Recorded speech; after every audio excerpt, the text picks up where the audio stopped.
You're listening to XVGM Radio.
Welcome to XVGM Radio, where the bits keep coming. I'm Justin. And I'm Mike. And this is episode 115, Same Song, Different System, Paper Mario, The Thousand-Year Door, with special guest, my wife, Ariel. Hi. My wife. My wife. I am Waifu Schneider.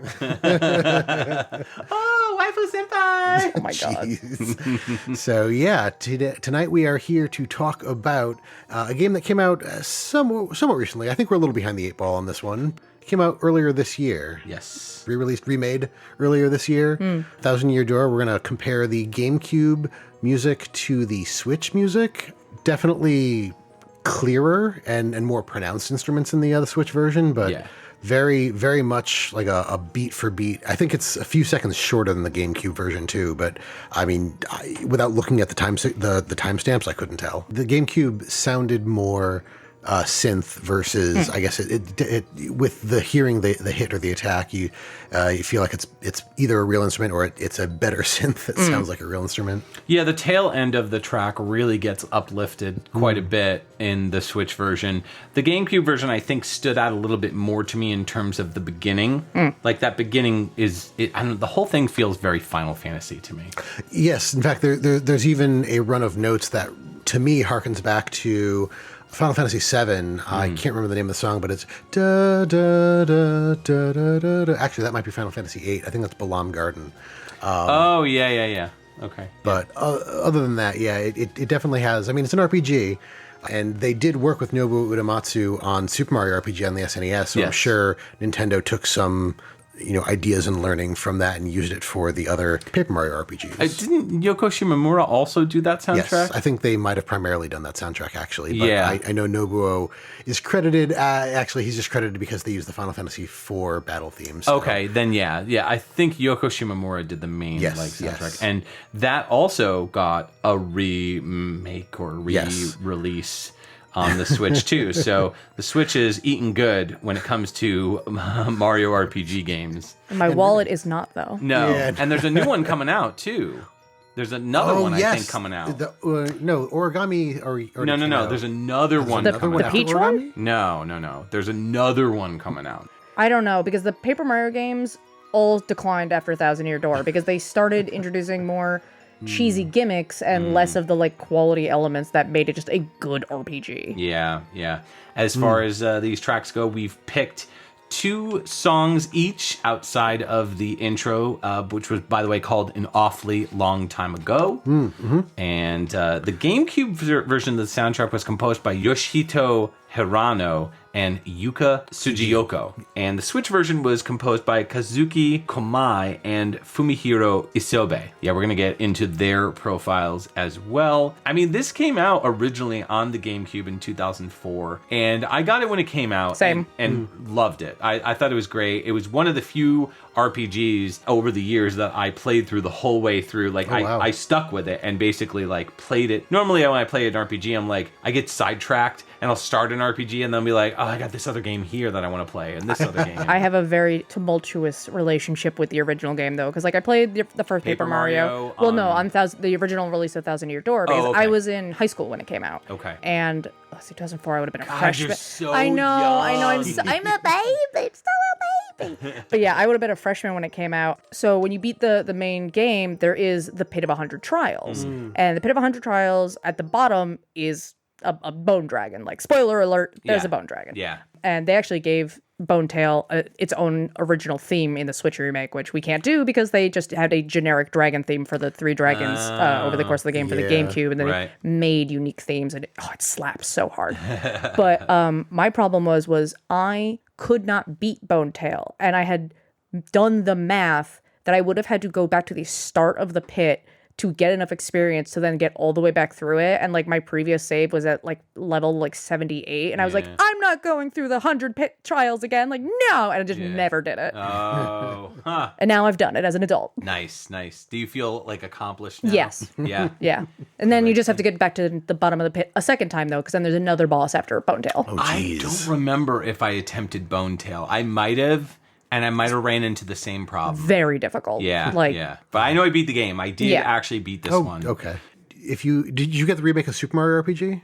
No. Oh, okay. Same reason. Yeah. Actually, I really didn't like the art in Super Mario RPG. The remake? Or? The remake, yeah. I loved it in the original. And that was one of the few RPGs, again, that I started and couldn't put it down and just beat it. Yeah. And once I beat it, I was like, okay, I'm never going to play this again. Or I'm like, it's great, but I don't foresee myself ever going back to this. RPGs, there's very few RPGs that I can go back to and play over and over and over again. Probably Final Fantasy VII, Chrono Trigger. That's about it, Yeah, I mean, anything, Chrono Trigger especially, anything that has multiple endings. True. That's one of the things that I like about Baldur's Gate 3, not to get more sidetracked. Sweats.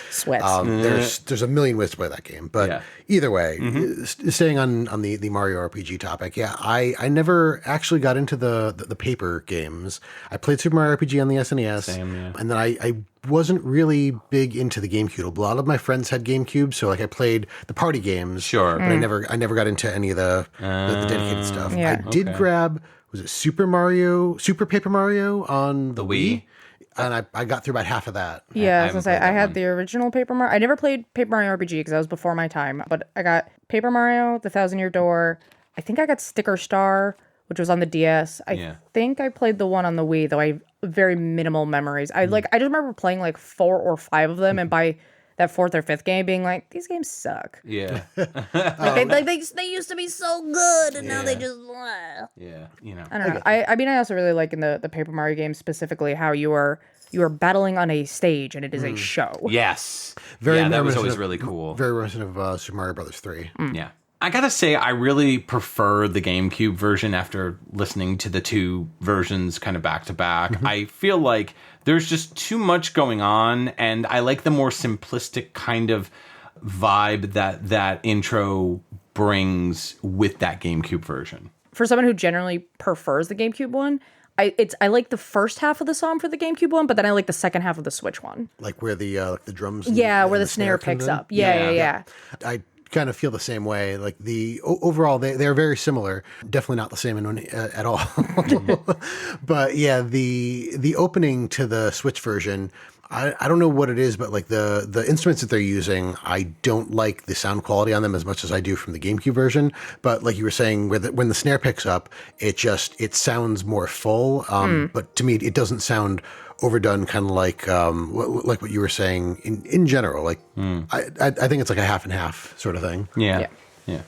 It kind of resonated with me a little bit more. There's some nostalgia to it, but honestly, I'm not that nostalgic for this game. It's more like it was a good game when it came out, and I haven't thought about it in 20 years. Oh yeah, I was frothing at the mouth as soon as they announced it. Well, I remember like maybe 2 years ago, like coming over to do like an After Dark or whatever, like just to come over, and you and I got on the topic of the Thousand Year Door, and you were like, "Oh, I sold my version." I know. I was gonna say that at some point. Like I traded it in at some point, and it is like one of my deepest regrets until they announced the remake. Anyway, now I'm like, I still do care, but I don't care as much. Yeah. Would you go and buy the original now that you have the remake? If it was like rock bottom prices, because it was like $200 to $300. Yeah, it was expensive. It was ridiculous, and like there are a handful of games like that. Like I said, I got rid of at I traded to GameStop stupidly because I wanted a DS or a 3DS or some nonsense, and I hadn't played the games in forever, and I still have my memory card, and I still have somewhere. It's just one of those games that like it would have to come down to like $50 right in order to like tempt me. It is pretty cheap. I know that it significantly dropped in price. Yeah, because you said that you had a copy that you were I was like... going to sell it and get the new version, but the problem is now with a lot of these remakes of older games is you have to kind of wait until the dust settles to see if the game is truly one, a good version, and two, what the differences are, because there's games, especially Sega has come out with some of these Sonic games, the re-release, and there's like some major differences that people have highlighted that you're like, I think I'm going to keep my original, so I've kind of stood by that. There definitely are some differences, but they seem, to me at least, overall minor. Like, they changed around where a couple of the badges were. They changed a couple. I think they like added a couple badges, and then like they like tweaked because of those variances of like where you find them, or adding in new stuff. And then I think they added in new recipe items. So they tweaked like how things function a little bit. Yeah. But overall, it's almost a 1-for-1. Complete in-box pricing at its highest for this game in just 2020, around like September, August of 2020, was about $130. It has now plummeted to $61. Okay. Wow. So which I don't need complete in-box, let's be real. I'm like, give me the disc. I will print out my own label. I do not care. Disc only is about $40-something, okay. 30 something. That's not so bad. So it is realistic to get the game for a very reasonable price. And I gotta wonder if Nintendo kind of did this intentionally with the idea of plummeting some of these prices. Listen, do it with Pokemon. That's all I care about. Yeah. Give me all the games that they're on the Wii U, but you can't get them anymore because the Wii U shop closed, and put them on the Switch on the Virtual Console. I need them. Now. Yeah. I have Pokemon to shiny hunt. Let's move into Ariel's first pick. This is Rogueport, which is the main city and hub area, and you spend a lot of time, and this song is drilled into my brain. Yep, we're going to listen to the GameCube version, and then we'll come back and introduce the Switch version.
All right, that was the GameCube version of Rogueport. Now we're going to listen to the Switch version.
Welcome back. Well, you just heard the GameCube version of Rogueport and then the Switch version of Rogueport. Major differences between these two. Oh, yes.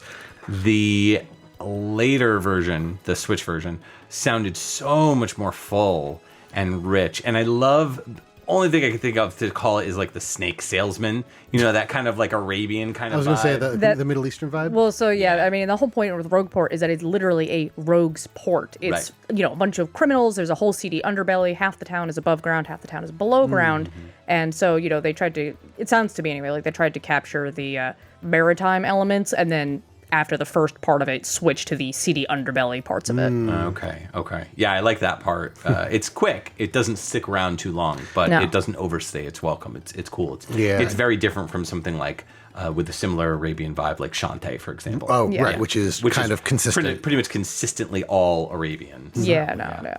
In the GameCube version, some of the instruments sound a bit like toys, like a toy instrument. I was gonna say I listened to this in high school.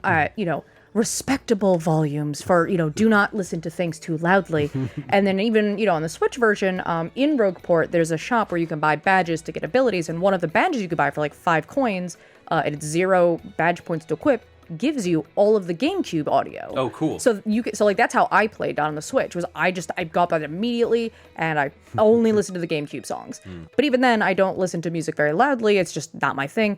But listening to it with headphones in was interesting, hearing like the little like twangs and the little clappy bits that I genuinely had not even heard before. Well, like when you're listening through like TV speakers or like general like mono type speakers, there's a lot of stuff that you lose. I mean, partly because of the type of speakers, but also just because you have the sound being blasted at you, whereas when it's in your ears, when you have headphones or earphones in, there's you get all the nuances of what the composer it just dissipates over the distance to reach your ears. It just kind of like blends into like the song TM. The percussion in the GameCube version, I mean, not all of it, like the drums were drums, but it felt like there was a lot of like woodblock percussion in it too, which I really liked. But in the Switch version, like you said, it felt like bigger, more broader. I was thinking kind of like almost like a bigger band sound. It feels a little bit grown up, but the Middle Eastern parts in the Switch version sound really rocking, very rockish, which I thought was great, because like I thought it was good in the GameCube version, but like they brought that like little extra flair to like zhuzh it up in the Switch version by like rocking out a little bit. And then even like the trumpet part in the GameCube version, like the trumpet's there, it's kind of synthesized, but in this part it feels like somebody's playing a trumpet solo, which as a like a band musician in my past, like I thought that was really cool. Yeah, all the instrumentation is so much better on the Switch version in terms of like instruments sounding like real instruments. Oh, for sure. Right. I will say, given all that though, I'm going to be the probably odd one out where I prefer the GameCube one because it is simplistic. Okay. Because I mean, if you think of like the aesthetics of the game, it's just little paper cutouts and everything's very soft and cutesy. And I mean, personally, I just get very audibly overwhelmed by the Switch version. So that was one of the things that like, when they were like, there's literally a badge you can get to just put it on the GameCube one. I was like, give me that, partly for nostalgia, but also like I did, turn it off every now and then to try to be like, okay, well, what does this sound like in the new one? And every time I'm just like, no. I did like it for like the boss battles, but I think that's my problem is like the Switch one is so much more vibrant that it just makes it sound like a boss battle to me. And I'm like, I'm literally just running to the store to go, buy something or get a lottery ticket or go smash a Goomba in the ground or something. Like, why does it sound like I'm off to go, like, save the world at every single second? Like, because, again, huge parts of the story are just like, I just, like, went to some guy's house and, like, here's your hot dog. Yeah. Can you tell us a little bit about the plot of this game? Just like, if you had to sum it up in like 60 seconds. It's all right. I'm good at this. I had a friend who used to train me on this. Nice. She would always say 10 words or less. I was going to say, I don't know if you can do this 10 words or less. No, not 10 words or less, but I can do it 20 short. minutes later. The overall plot is Princess Peach, as she does, decides to go wander about one day and makes her way to Rogueport and discovers a treasure map. Come to find out that the treasure map is a map to lead to these like crystal stars that unlock a 1,000-year door, which has been closed for 1,000 years, that a demon is supposedly sealed behind. And so you learn over the course of the game that some sort of previous heroes had sealed away a demon, and then over time, this city got built on top of it, and that's why it's like a rogue port. It's just a place for people to come and go between the different sections of the world. So she very quickly gets kidnapped by these people called the X-Nauts, or the Cross-Nauts, depending on your interpretation of the spelling. I always thought it was X-Nauts. I always said X-Nauts, too. I've heard a couple people say Cross-Nauts, and I'm like, what?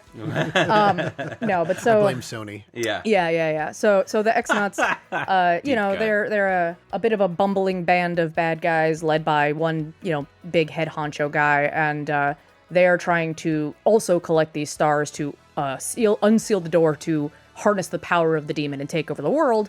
And so, Mario gets written a letter by, I believe, Peach, and summoning him to the town. She writes him a letter originally being like, oh, I found this treasure map. You should come visit. And then she gets kidnapped. So you have to go investigate and save her. And, you're brought all over the world and make a bunch of new friends. And eventually you deal with the stars and the door and the evil demon. It wasn't the 1,000-year door that brought us together, but the friends we made along the way. Yeah. I feel like I remember there being a subplot, although this might have been something... There are many subplots. Well, yeah, but with Princess Peach, after being captured, there's that whole... AI robot thing. Yes, there is a robot. I forget what his name is. But he's basically like Dave. Yeah. But part of me is like, was that an actual subplot, or was that just part of the real. Game Grumps? No, it was real. He falls in love with her. Yes, okay. He falls in love with her, and he like not like forces her to dance, but like is like, dance with me, Peach, and she's like, okay. And so like there's a whole dancing mini game, and you do get to play as Peach in it, and it's very very fun in that way. You kind of like at the end of every chapter jump over to the place where Peach has been kidnapped to and plays her for a short bit. Tech, it's like Tech 3000 or Tech 9000. That's his name. It's TEC. Yeah.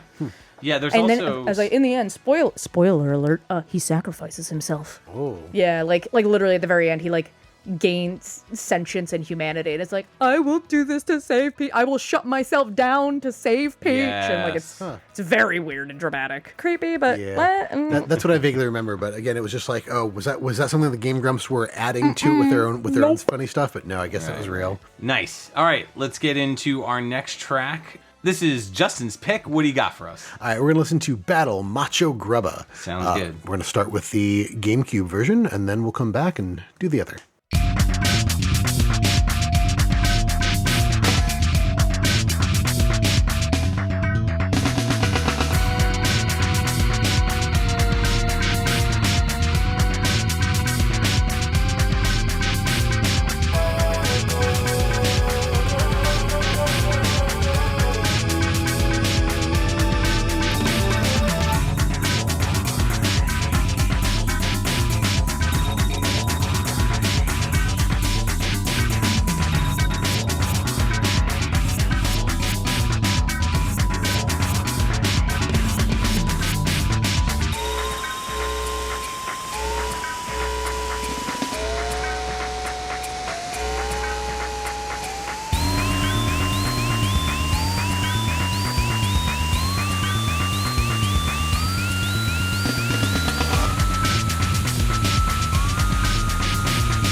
All right, that was the GameCube version, and now to hear the Switch version of Battle Macho Grubba.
All right, welcome back. That was both versions of Battle Macho Grubba from the GameCube and the Switch versions of Paper Mario, Thousand Year Door, and wow, what a difference on those. I'll let you guys go first because I wrote down a number of things that I thought were interesting. I don't have anything to write. Like, I don't have a means to write down, so I write it down in my noodle. But basically, I definitely prefer the Switch one, and it's one of those things that I'm like, I wish I could have unequipped the, like, music badge that changes the music mid-fight. I was going to say. Because I now want to replay the game purely to actually like hear the new battle, the boss music specifically, because like I said, Rogueport, I'm like, I like the like cutesy little calming, like you know, you listen to that song so much in this game, but you know the battles you only, especially the boss fights, you only get for small bursts. So like I would have loved to have heard that while actually playing the game. Yeah. I love the rock elements and everything. That's like, it's so much more intense. Yeah, very much so. Yeah. The GameCube version sounds like a marching band at times. I really like the drums and the way that the tone on the drums fits. It really does sound like marching band snare. But there's parts with certain synths where I feel like I'm getting my teeth drilled. Like they have those like kind of like, you know, synths. The Switch version though is obviously much more rocking, but a lot of the synths kind of get lost in the guitars, while others just sound awkward next to them. So like particularly more towards the later half of the track, there's this synth that kind of comes in that's really overpoweringly loud as compared with the guitars, and it just doesn't fit with the other synth that's also in there previously. So it like there's this like weird imbalance of like synth leads. So I wonder if that part of the song is the part where almost all the bosses, when you get them to like lower HPs, they start having slightly different animations where they're tired, yeah, maybe. And their battles tactics change up. And Grubba specifically, he is the big boss of Glitzville and the Glitz Pit, which essentially is a wrestling pit. It's like an MMA thing. Yeah. And Grubba is the guy who organizes and manages the Glitz Pit. Does he have is he like a bird? So I was actually just looking it up. He is apparently what is known as a Clubba, which is a variant of the spike enemy that is only found in Paper Mario. So Clubbas are they're like it's like the little green guy with the big lips and the little white mohawk thing. That's the throw the spike balls. That's what apparently a spike is. I think he shows up in the Mario Party Mario games. 3. Yeah, and then he shows up in some of the Mario Party games. So they made a modified version of that where they just hold a spike ball on a stick, and that's in the first game. And then so they modified that again to make Macho Gub whatever his name is. Macho Grubba, Macho Grubba, who is a Clubba.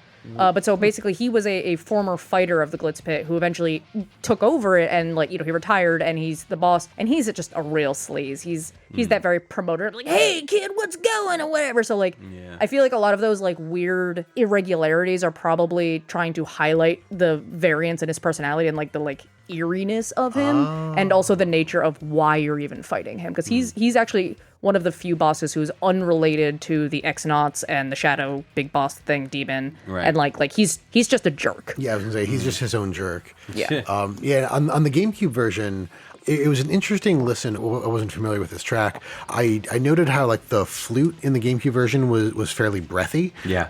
Despite probably being able to use Red Book audio, I'm guessing they went with a lot of synthesized music maybe to save space, because like the GameCube discs are kind of small. Sure. I'm finding myself surprised at how, I guess how little I feel I'm hearing Red Book audio from. Well, it's still Red Book audio. It's just it's not chiptunes. They may be using certain instrumentation that's more MIDI sounding. Yeah, exactly. Yeah. But like the flute, despite being breathy, it sounded like a synth that was being used just because of the way that the tone was changing. And then there was, I didn't know what else to call it, but I called it a soft klaxon. Like there's almost like an alarm noise that happens in the GameCube version, which I was surprised wasn't replicated really in the Switch version. No, yeah.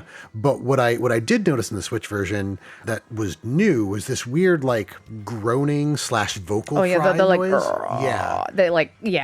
like that was kind of weird. Like it didn't make me dislike the track, but it was one of those things that was like, Oh, see, I like that, because like, if you don't know what Grubba looks like, he's a big frog looking man with a mohawk and a spike thing, some sort of variant Koopa. Yeah. But yeah, so like I feel like that's very much supposed to be reminiscent of the fact that like, he will just like gulp you up if you give him the chance, and When I think of Clubba, I think of Donkey Kong Country 2, Diddy's Conquest. There's a character named Clubba that you have to visit him to get. You give him 15 like Creme coins or DK coins or whatever, and then you can access parts of the Lost World level, the secret levels. Yeah. And you can eat one per world. You can find him and pay him, and then you can get access to these new worlds. And his name is Clubba. So every time you said Clubba, I was like, yeah. So you have him? Grubba the Clubba, but not that Clubba. Right, exactly. I overall prefer the GameCube version of this track, mostly just because I think the synths really kind of stand out much more in that. And while I like the rock elements of the Switch version, I feel like there's not much else to it other than that. And a lot of those other leads get buried. So, yeah, I prefer the dentist drilling. Yeah, I think one of the things that made me the happiest in the Switch version was just hearing that bass. Yeah. The sound of the electric bass that goes throughout it is just a lot cleaner, and I don't know, it fits in that audio sound that I really enjoy. Yeah, and like I said, I just prefer the Switch one because of the context of knowing when and where you fight Grubba, and like it's literally there's like a huge crowd of people cheering. So it makes sense. Yeah, it's a fight pit, essentially. Yeah. So it's one of those. It just sounds like much more appropriate to the setting. Right. Yeah, cool. Almost like a reference to our last episode. It's very much a wrestling themed thing. Yeah. All right, we're gonna move on to my first pick, which is Petal Meadows. We're gonna listen to the GameCube version, and then we'll listen to the Switch version.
All right, that was Petal Meadows, the GameCube version. Now it's time for the Switch version.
Thanks for joining us back on our same song, different system episode for Paper Mario: The Thousand Year Door, where we're joined by Justin's wife, Ariel. We are wrapping up the halfway point with Petal Meadows. That's the track we just heard, the GameCube version first, and then the Switch version last. I want to get your guys' thoughts on this track. For me, this one, I feel so far there's definitely differences between the two, but I feel these two are the closest in similarities that we've heard so far. Interesting. I like almost anything by Koji Kondo, so the fact that this is heavily classic Super Mario, Koji Kondo inspired. Yeah, like that Mario through line through the entire thing. Exactly. Like that just, it makes me smile throughout both tracks. I mean, it's very, very easily recognizable. The GameCube version, I feel, was fairly electronic in nature. There was a lot of electronic notes in the Switch version, but it felt like they were going for more of an authentic instrument feel with the Switch. But there were even in the GameCube version a few bits that sounded reminiscent of like the Game Boy, just like the tones that they were using. And then, of course, you've got those electric toms. They just make me laugh. Yeah. I once again feel like my through line is going to be I like the GameCube version for the like general regional music, and then I like the Switch version for like the boss music or the character music. I definitely like the GameCube version more though, but I also, again, even though I didn't really hear them growing up, whatever, I'm very fond of the like pops you heard in the background, or like the little spring twangies. Mouth weasel. Yeah, things like that. For running around and just like the casual everyday thing, it's like too much. Yeah. The GameCube version is really bright with cheery synths, and I love that pseudo 8-bit sound that kind of comes in that Justin mentioned. The Switch version synths have a lot of busyness going on in the background with synths that kind of don't really add much to the overall sound.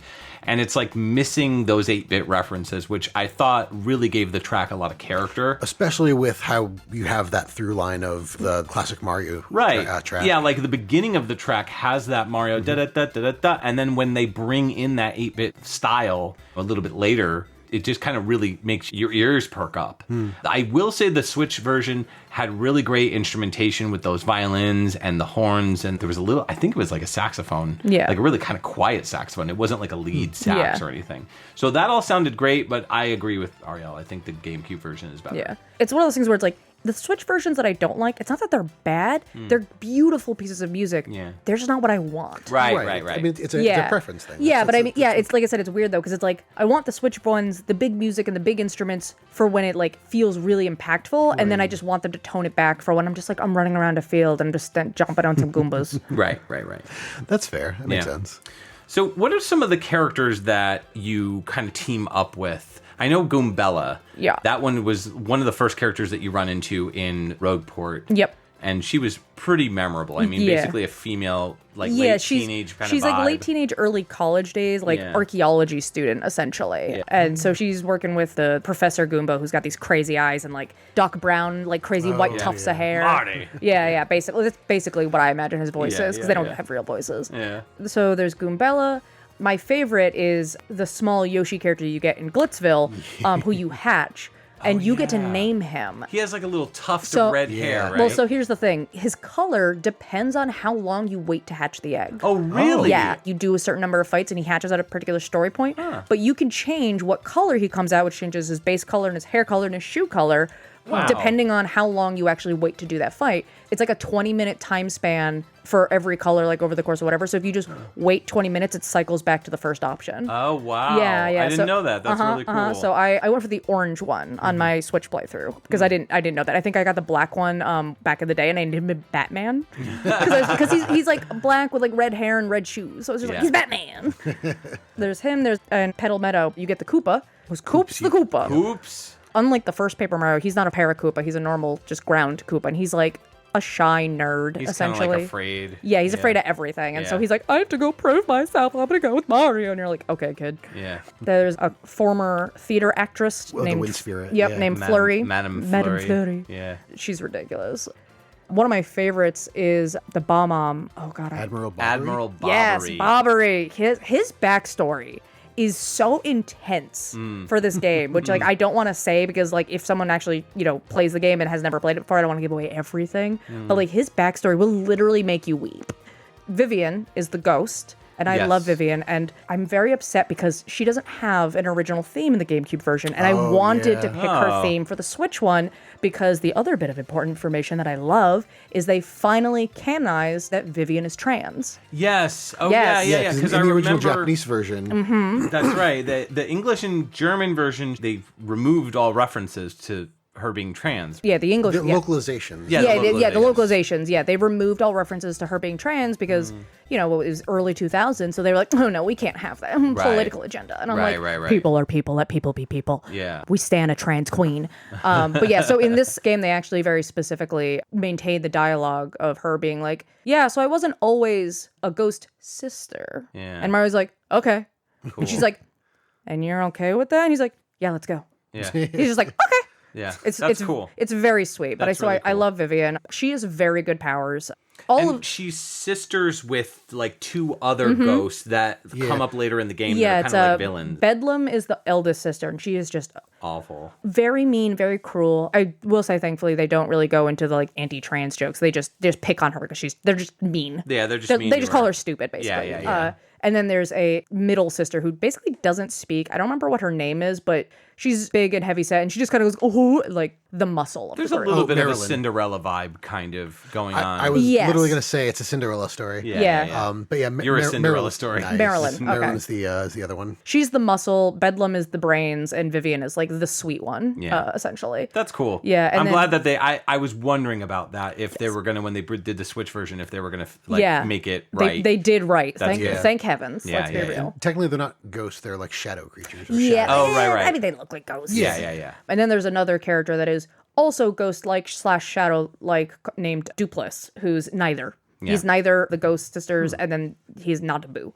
There's that, and then There's one more optional character. yes, as I Miss Meows. I love her. So Yeah. you encounter her a bunch of times. She works. She's like a mouse, right? Yeah, she's one of the mice. There's two mice that run the bad shop. So you see her with her Miss Meows mask on, and she's very cheeky, and she like gives Mario smooches, and it's like, "Let's see you later, sweet cheese," and like runs off. And so you only get her optionally if you do the quest. Essentially, she's like, "I'm looking for a badge, and I can't find it. Can you find it, big strong man?" And you're like, "Okay." And then when you find it, she's like, "Just kidding, that was a test. I'll join you." And you're like, All right. all right, cool. I really like her ability, though. I think is very underrated in combat because one of her very low cost abilities just bypasses armor and like any That's defenses. Cool. Nice. Yeah, it's a pretty fun cast of characters, I will say. I really enjoyed all of them. I'd probably say I liked Goombella and Koops the best of all of them. I liked Vivian too, but yeah, probably Goombella and Koops. All right, let's get into our next track. We're going to go round robin back to Ariel. What do you got for us? So my next pick is Super Luigi. Nice.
So that was the GameCube version of Super Luigi, and now we're going to listen to the Switch version.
So that was the Switch version of Super Luigi.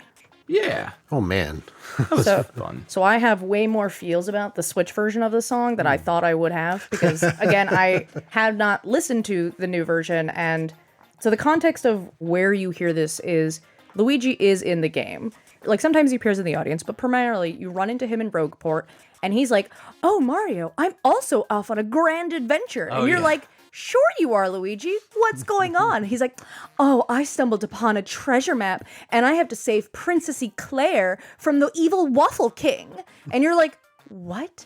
And so every time you run into him at like every chapter, he has a new part of his story, which eventually gets sold in one of the shops as like a little book item where they've collected the tales of Luigi's grand adventure.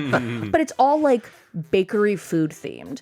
He sounds crazy the first one or two times you talk to him until like the third or fourth time he shows up with contextual characters to the story. Like there's a Bomb who's actually a walking cherry, and I think the bloopers, the little squid is like toasted like a marshmallow or like a cookie or something. And so basically his story starts legitimizing itself as you go on, and you're like, oh no, this is actually happening. I think or Luigi's just paid some people and like dolled them up and like I don't know. It's very strange. His story is really fun. It's like it's so zany and weird. And that's what I like about the GameCube version is like it's bubbly and weird, and it, like I know it has a lot of the synth stuff, so like it's just very bizarre. And although the Switch version again is very lovely, and I love the live instrumentation of it, I feel like the music almost legitimizes his stories too much. Like there's a part at like the midpoint and at the very end where they bring in that synth like boppy quirkiness that I like, and I wish they had kind of kept more of that throughout the remake, just because again, the whole context of whenever you talk to him is like, you don't know how much he's making up and how much is actually real. And I feel like the Switch version kind of just is like, no, it's real. And here's this grandiose adventure music, which I do appreciate, obviously, in both versions. There's that successful Mario through line, the like, da-da-da-da-da, you know, that kind of thing. Wrong series, I think I did. Right, no, I kind of get what you're saying. It's like the castle music. The flagpole. Yes, when he slid down the flagpole. Yeah. And like that, I think that's the only part in this game where you hear that line. It's only in Luigi's theme, to my knowledge. I'm not 100% sure. It's the da da da da da da da da. That is actually the Mario 3 wand music, if I recall. Oh. When you give the wand back to... Yes, When you give the wand back to whoever the ruler is. After you do the airship, you're right. I do remember that now. Yeah. It's a fuller instrumentation than what it is. Yeah, okay, I get you. But yeah, I think this song is the only time you hear like that melody, to my knowledge, in the game. And so that's like a deep cut, Mario. And like it's fun because it's kind of like, oh yes, like here's the note that like maybe Luigi is telling the truth and it is real and he is having success. But then, you know, he tells a story of he's like, the evil Waffle King tried to marry Princess Eclair, so I had to impersonate her by dressing as in a wedding dress and high heels. And then his like random partner there's like, yeah, you should see Luigi fight in heels. It's great. And you're like, what? That's interesting because that could be a reference to the Mario Brothers comic that came out in Nintendo Power, where Princess Peach gets kidnapped and then she frees herself.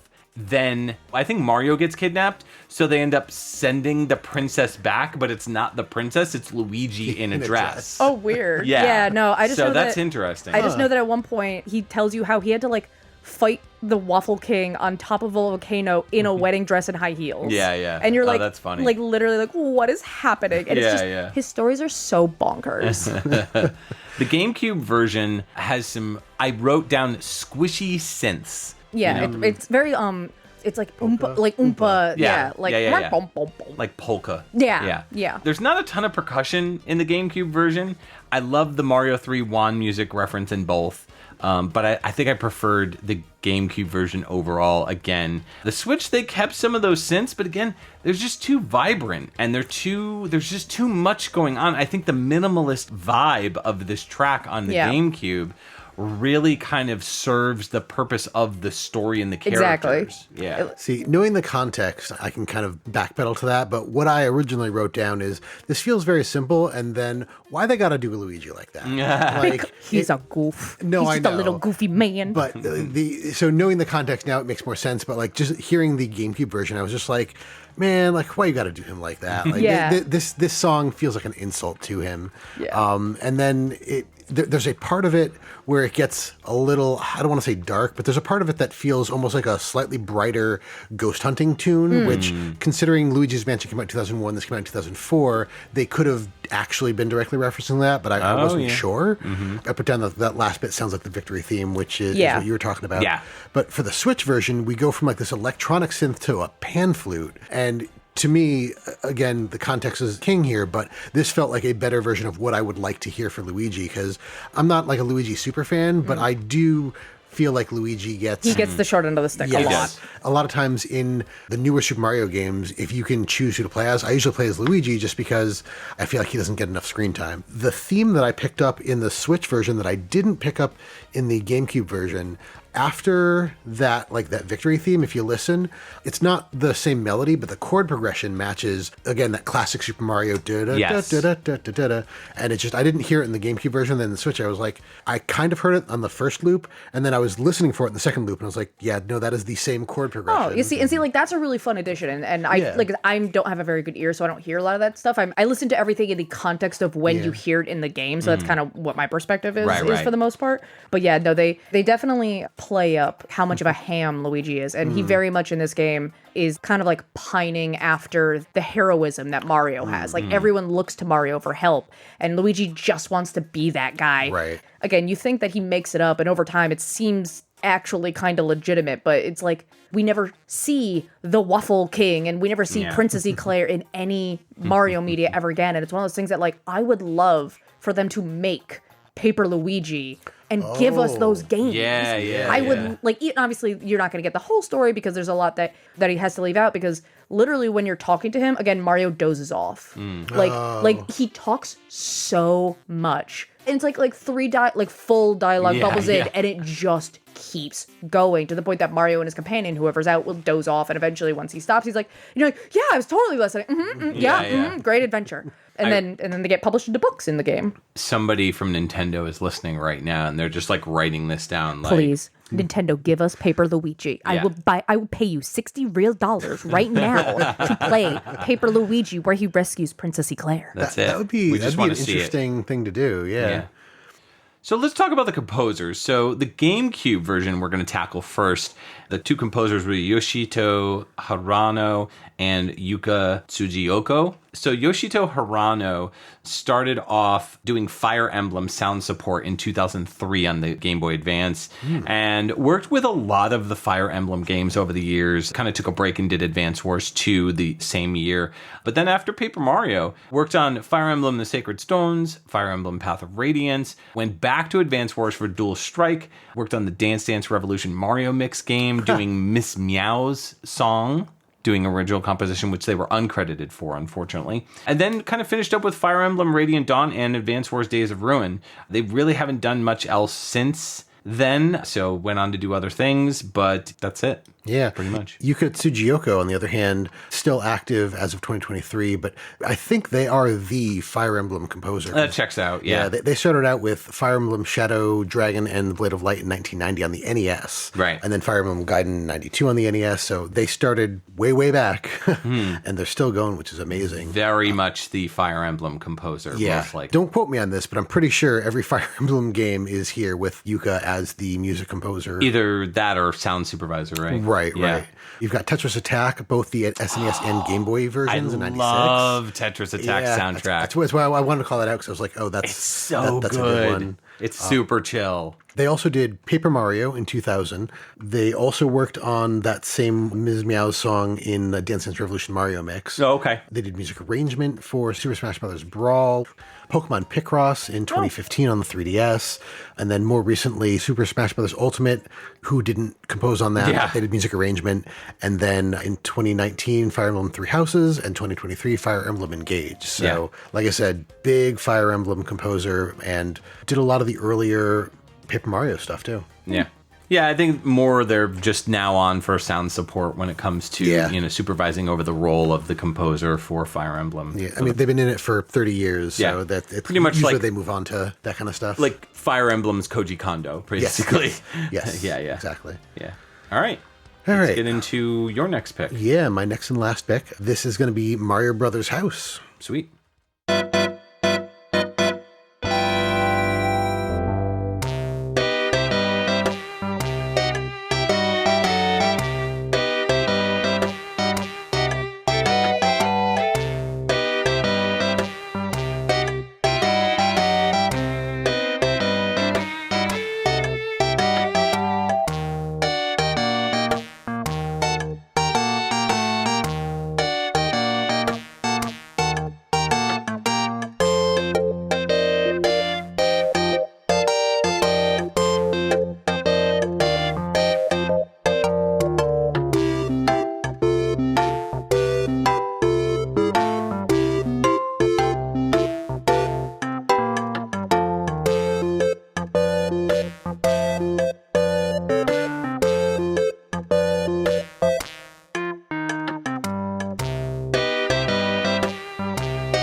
All right, that was the GameCube version of Mario Brothers House, and now we will hear the Switch version.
All right, thank you for coming back from Mario Brothers House. We heard the GameCube and then the Switch version, as we've been doing all night here on XVGM Radio.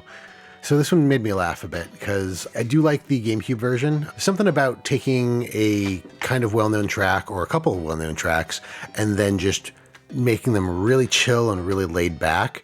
And I was thinking like this, almost like a lounge version of the Super Mario Brothers theme. And then like, yeah, that overworld theme from, I think, Super Mario 3 in there. Yeah, and particularly the way that the track, the da-da-da-da-da-da-da, it sounds very much like the intro music to Mario RPG.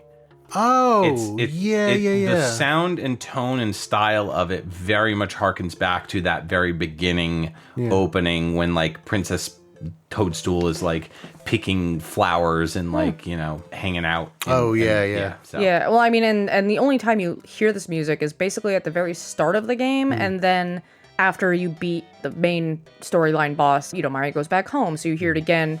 Basically, he gets a letter summoning him to Rogueport, and then you get a letter later from Goombella basically being like, everybody's doing great. This is what everyone's been up to. And like, so those are the only times you really hear the music. But so I don't know the context of like that kind of stuff, but I will say I actually was surprised that I liked the Switch version much more than the GameCube one. I agree. I think the violins are much softer and everything just feels like they maintain that chill vibe of just like this cozy little cabin in the woods, because that's basically the only context you're given is it's this quaint little house.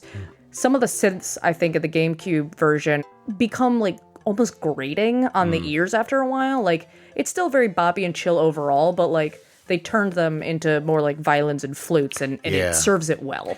Yeah, I think that this track is the reverse of every other track that we've heard so far. Yes. In the sense that Yeah, the GameCube version had slow but fun kind of retro vibes. You had that Mario RPG intro music for the references. I love the violin, even though it's obvious that it's not like a real violin. But I gotta say the Switch version with its real violins and the synths sounding like a little bit punchier and not like... My biggest worry about a lot of these tracks is when you upgrade them to the Switch, because the instrumentation is so much like more richer and full and everything, it kind of loses the specialty that is being brought through the inferior sound on the GameCube. It like dissipates it a little bit. But on the Switch version, for this track in particular, I preferred that version just because those violins and the strings and everything, just they kind of embraced the track and made it, even though it sounded more full, it also didn't detach away from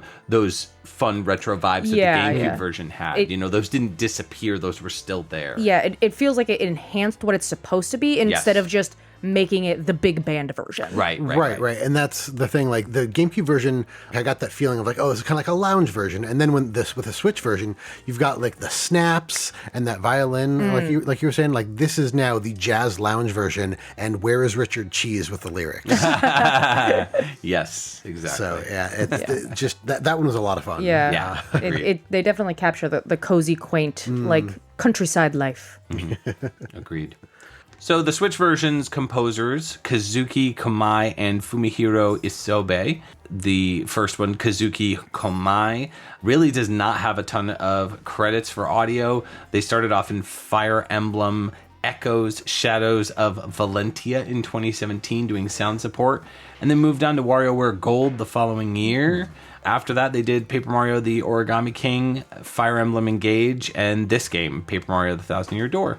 So on the Switch. So they were also labeled as the recording director for this one too. So maybe less composition, more directing the other composer, possibly. Maybe, Fumihiro Isobe is kind of similar. They started off in 2016 with Paper Mario Color Splash and then moved on to WarioWare Gold, Paper Mario Origami King as the mastering engineer, and then also Fire Emblem Engage in 2023 before coming to Thousand Year Door for composition. Yeah, there's so many new composers out now for Nintendo that like you just can't keep track of all of them. I've never heard of these composers before. No, they are new. So, it's cool to see some new blood kind of coming into, Nintendo of Japan. And, Well, I mean, also you think about the scale of Nintendo and where they started from. They basically had to use the same people for every project because that's all they had. And now that there's multi-billion-dollar company, a huge media conglomerate megacorp, so they can hire basically whoever they want. I guess we could toss a couple yen to, some newcomers. Yeah. But listen, from what I understand of Japanese business culture, it's needed. Again, I know very little. But there's that whole thing of like when you get a position, you stay in that position for as long as you can. And there's a seniority and a respect thing in that way. But that also means that you do run the risk of stuff going stale. Yeah, true. All right, we're going to get into the final track, which is my pick. And I'm picking a track called Final Battle. How appropriate. Also known as Shadow Queen. And again, we'll listen to the GameCube and then the Switch version.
All right, that was the GameCube version that we just heard. Now we're going to hear Final Battle Shadow Queen Switch version.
right, thanks for joining us back on our same song, different system, Paper Mario, The 1,000-Year Door. That track was Final Battle, Shadow Queen. I'm curious on what you guys' final thoughts are on this track. I definitely love the Switch version way more than the GameCube one, because again, big boss, the music finally has that weight and drama and like gravitas that it needs, especially for when you actually do face her. She's huge and she's got these like really cool animations because she's ghosty, shadowy creature, so they do that thing where it's like you take a strip of paper and you kind of like crunch it and like fold it in stuff, so it's like accordion-ish a little bit. So there's that kind of element to some of her attacks and stuff, and this is, I will say, probably one of the songs that you will organically probably hear the entire thing during the course of the fight, because it's a multi-phase fight. She hits you really hard, so you got to spend a lot of time healing and swapping out your partners. There's dialogue in the middle of the fight where she taunts you and whatever.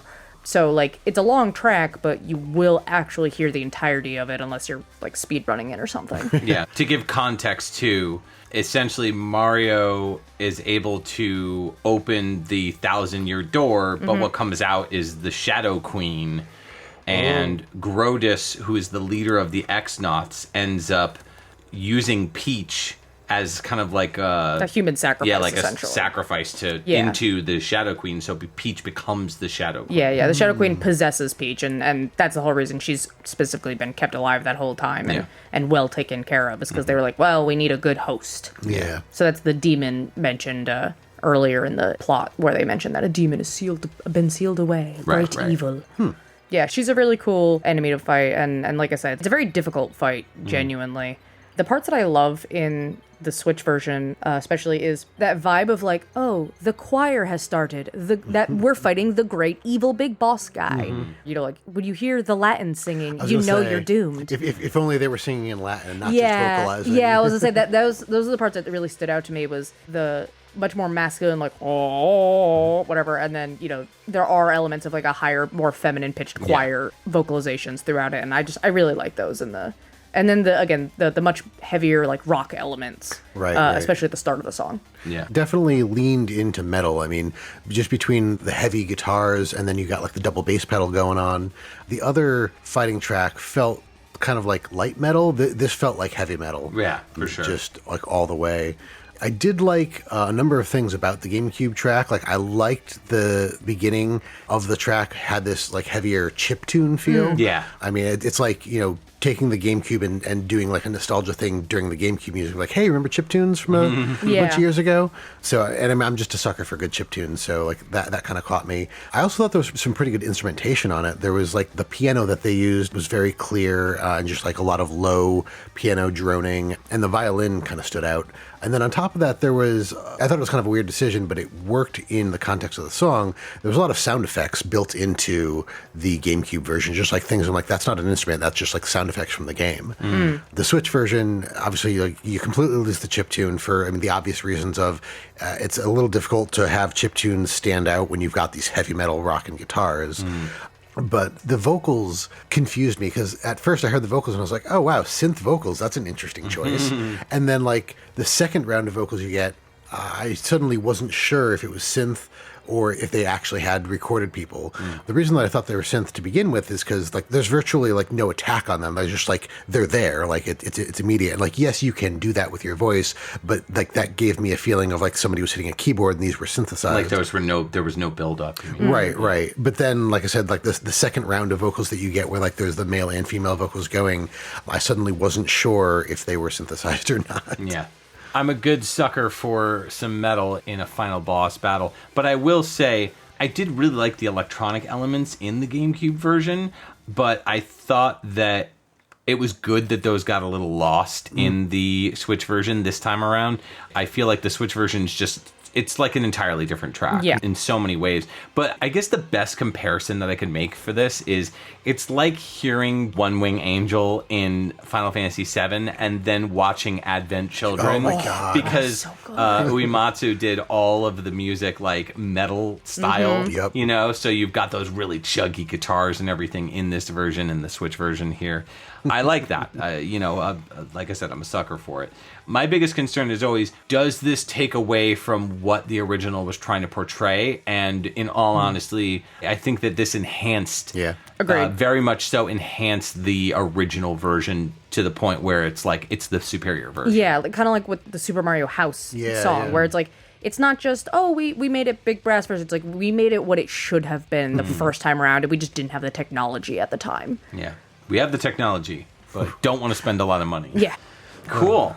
It was great to have you on, Ariel. I love this game. It's a fantastic game. To talk about this game, because you obviously know it from front to back. I went very hard in hyperfixation mode when it came out, and I played it far too long every day and did far too much. And I will say, if you haven't played it, go play it. If you can get your hands on a copy, or whether you buy it or borrow it, who cares? Yeah. But the other thing is, if nothing else, I do want to replay it to hear all the new Switch versions, because like I said, walking around Rogueport, I didn't get the same feeling that I wanted out of it. So that's why I immediately put the GameCube music badge on. But then, like I said, I know that there's unique tracks for Vivian and Bonetail and several other characters that they just didn't have in the GameCube one. And I don't actually remember if with the badge on, if they just give you for Bonetail, for example, if they just give you the generic dragon theme, or if they give you Bonetail's new theme. I assume they give you the old generic one, because that's Probably. the point. Yeah. But the dragon theme itself, it's good, but I listened to Bonetail's theme when trying to figure out what tracks to pick, and I was like,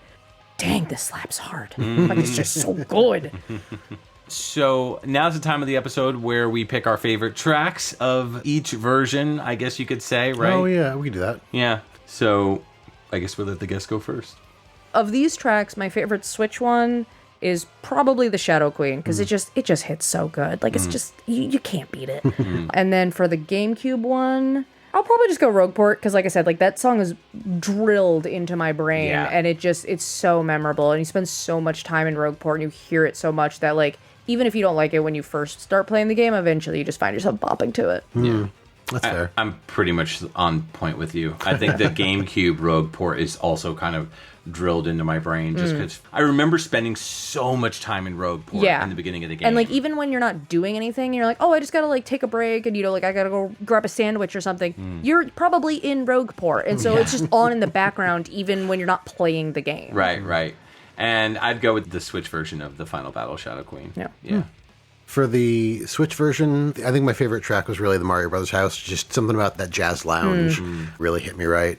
I was going to pick Petal Meadows for my favorite GameCube one, but just because I don't have as much experience with the game, I think I will fall back on the Rogueport one. Is really good. I don't really remember if I like Petal Meadows or Rogueport more, but Rogueport is the one that I know I've heard more, only because watching Game Grumps play it and in general, where you spend the most time, so it's the most commonly heard track. I will say the Super Luigi theme is a very close second for me, because I am a sucker for a goofy romp of a song. I love something that's got a little oompa, and it just doesn't take itself seriously at all, and that's what I love about it. Yeah. Well, again, thanks so much for coming on the show. Do you have anything you'd like to promote? You have Twitch, right? Yeah, I haven't streamed in a long time. My Twitch is Space Pigeon Ari, just all one word. Space is an outer space, pigeon is Pigeon, and then Ari is Ari. So there's that. I actually have a really good friend from college who's doing very well on Twitch. His name's Memat, so it's Mematt. So go check him out. He streams Monday to Friday. I think it's 11 to 4 or almost 11 to 5. So if you need something on in the background when you're at work, or just love some good vibes and hanging out, go check him out. Nice. Yeah. So, we'd like to take a moment to thank our Patreon patrons, without whom this show's continued improvement would be impossible. They are Cam Worma, Jordan and Ensign Davis, Rage Cage, Kung Fu Carlito of the Heroes 3 podcast, Scott McElhone, Claire Myers, Brad Austin, Chris Murray, Llama Adam, Marcus Stewart, Red Hua, Nick Davis, and Ryan McPherson. If you would like to become a patron, you can sign up at patreon.com/xvgm radio. There you can see the different tiers as well. Just $1 gets you a thank you and access to our monthly live shows. You can visit our website, xvgmradio.com, where you can listen to all the episodes and learn more about your hosts, as well as any of our guests or composers that we've had on the show. If you'd like to reach out to us, you can always email us at xvgmradio@gmail.com. If you like what you've heard, please consider giving us a review on iTunes. You can join our Facebook group and chat with other VGM lovers at www.facebook.com/groups/XVGM Radio, where we talk about everything from current game news to sharing awesome VGM tracks or just talking about the podcast itself. You can also find us on Twitter and Instagram. Our handle on both those sites is @XVGM Radio. If you don't have any other social media or just want to try something unique, check us out on our Discord group chat. Links in the show notes. All right, so in just a few weeks, we've got a bunch of new stuff coming out. Probably what's the soonest? The After Dark is the 15th of October, and that's going to be Castlevania Resurrection of the Night. I believe it's also called Alucard's Elegy. Yeah, so we're going to be listening to that vinyl, and you can check that out on Justin's Twitch, which is twitch.tv/shock83j16. Mm-hmm. Yep. And then on the 25th of October, we'll be doing our yearly Spooky Fest Backstage Pass. I'm sorry, the what? I said Spooky Fest Backstage Pass. So Pumpkin Hill, right? More Pumpkin Hill. We did that already. More Pumpkin Hill. So yeah, we're going to be picking tracks from various different Halloween-inspired games or songs. Yeah, songs that are spooky. Yes. In general. Songs that are spooky. And then, of course, every year we do a episode, which will be 116. Episode 116, which will be Spooky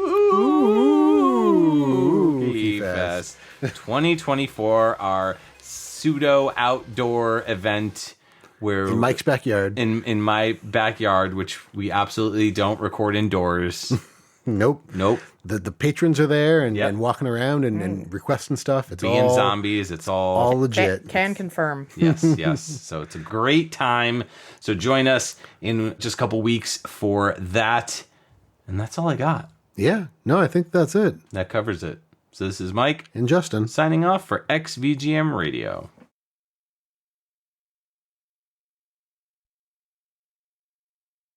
Nice. All right, let's get into our next track. All right. That's mine. Boom. Wow. So that was Super Luigi for the GameCube, and next we're going to listen to the Switch version. Listen.